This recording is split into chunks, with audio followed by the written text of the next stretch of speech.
प्रश्न क्रमांक 2. प्रश्न क्रमांक 23,912. अध्यक्ष महोदय, छापल्याप्रमाणे.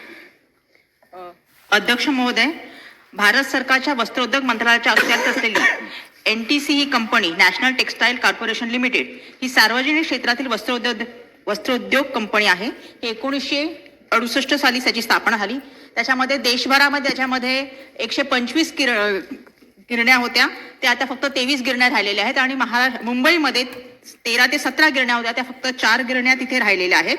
आणि आता कोरोना महामारी काळामध्ये त्या सगळ्या गिरण्या बंद झालेल्या आहेत आणि तिकडचे जे कामगार आहेत त्यांचं वेतन बंद झालेलं आहे.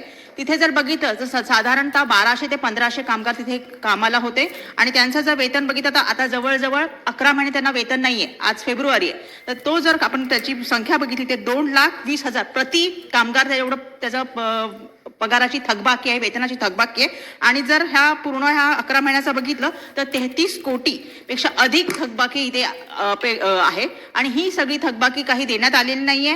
आणि ह्यामुळे जर आपण बघितलं तर तिथल्या कामगारांवर अन्याय होतो आहे. त्यांच्या मुलांच्या शिक्षणाचा प्रश्न उद्भवतो आहे, त्यांच्या खाण्याचा प्रश्न उद्भवतो आहे, बँकेचे हप्ते असतात, त्यांच्या घरामध्ये बेदखल करण्यात येण्यासारखी कंडिशन आहे, कारण बँकेचे हप्ते न भरल्यामुळे. अशा ज्या सगळ्या परिस्थिती एवढी भयानक झाली असताना तिथे कामगारांचा काहीच विचार केलेला जात नाही.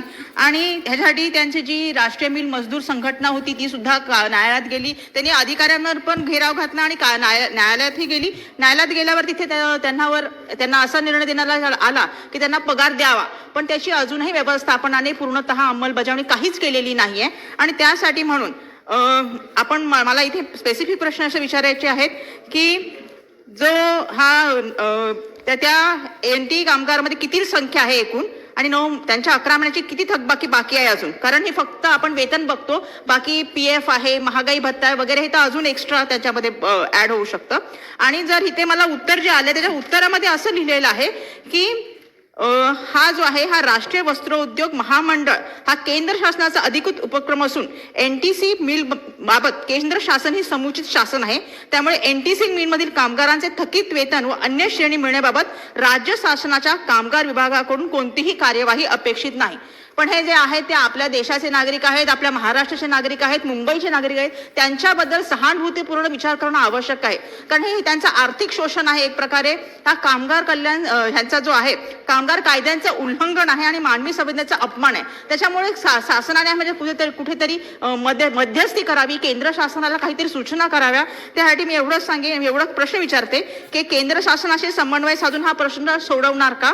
केंद्र शासनाशी काही बैठक झाली आहे का? आणि ह्याचं राज्य शासन अंतरिम निधी देणार का? आणि जे कोणी आहे न्यायालयीन चौकशी आदेशाची जी अंमलबजावणी झाली नाही त्याच्याची न्यायालयाचा अपमान झाला, त्याची काही चौकशी झालेली आहे का? आणि उच्चस्तरीय चौकशी करून जबाबदार अधिकाऱ्यांना कार्यवाही करून त्यांच्यावर तात्काळ वेतन वितरण करणार का? हा माझा प्रश्न आहे. अध्यक्ष महोदय, सन्माननीय सदस्य ताईंनी फार महत्वाचा प्रश्न विचारलाय.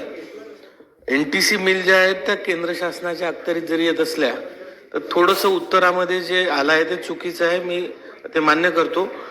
खरं तर हे करेक्शन केलं पाहिजे. ही राज्य सरकारची सुद्धा जबाबदारी आहे. आणि एनटीसी मिलबद्दल असं झालं आहे की जेव्हा कोविडची महामारी आली तेव्हा या ज्या काही देशभरातल्या मिल्स होत्या ह्या बंद करण्यात आल्या होत्या. आणि महामारी कंप्लीट झाल्यानंतर देशातल्या इतर मिल्स सुरू झाल्या, पण महाराष्ट्रातल्या मुंबईतील 4 या गिरण्या ज्या आहेत त्या अजूनही बंद आहेत. त्याचं प्रोडक्शन स्टॉप आहे. आणि हे प्रोडक्शन स्टॉप झाल्यानंतर कामगारांचे हाल होणं सुरू झाले. त्यानंतर राष्ट्रीय मिल मजदूर संघ जो आहे तो इंडस्ट्रीयल कोर्टामध्ये गेला आणि इंडस्ट्रीयल कोर्टाने आदेशित केलं की सर्व कामगारांचे जे थकीत वेतन आहे ते आपण अदा केले पाहिजे, असा आदेश झाला. आणि आदेश झाल्यानंतर मार्च 2025 पर्यंतचे त्यांचे वेतन त्यांना अदा करण्यात आलेले आहे. पण त्याच काळामध्ये असं झालं की इतर काही राष्ट्रीय मिल मजदूर संघाचे जे निवेदन होते, ज्या मागण्या होत्या त्या वेजेस बद्दल होत्या, ग्रॅच्युटी बद्दल होत्या, लिगल ड्यूज बद्दल होत्या. त्यामध्ये वेतन मिळाल्यानंतर ग्रॅच्युटी आणि इतर गोष्टींच्या ज्या मागण्या होत्या त्या पूर्ण न झाल्यामुळे पुन्हा राष्ट्रीय मिल मजदूर संघ हा हायकोर्टात गेला. आणि हायकोर्टामध्ये गेल्यानंतर 13 नोव्हेंबरला 2025ला हायकोर्टाने आदेशित केलं. ती केस पुन्हा इंडस्ट्रीयल कोर्टाकडे पाठवण्यात आलेली आहे. आणि इंडस्ट्रीयल कोर्टाला असं आदेशित केलं आहे हायकोर्टाने की याच्यावर आता 1 वर्षाच्या आत निर्णय झाला पाहिजे. पण तरी सुद्धा कामगारांवर अन्याय होऊ नये या दृष्टीने जे डेप्युटी चीफ कमिशनर आहेत सेंट्रलचे, म्हणजे सेंट्रल गव्हर्नमेंटचे जे डेप्युटी चीफ कमिशनर लेबरचे आहेत यांच्याकडे राष्ट्रीय मिल मजदूर संघाची सुनावणी सुरू झालेली आहे. त्यामध्ये मध्यस्थी आणि सेटलमेंट करायचा प्रयत्न सुरू आहे. त्यांच्या तारखा हिअरिंग आता ठरल्या आहेत आणि या हिअरिंगमधून जे आउटकम येईल सेटलमेंटचं त्यानंतर त्यावर निर्णय होणार आहे. आणि हा आमचाही प्रयत्न आहे की कामगारांवर जे काही अन्याय होतोय, जे काही त्यांचे देणे आहे ते सर्व त्यांना वेळेत मिळाले पाहिजे.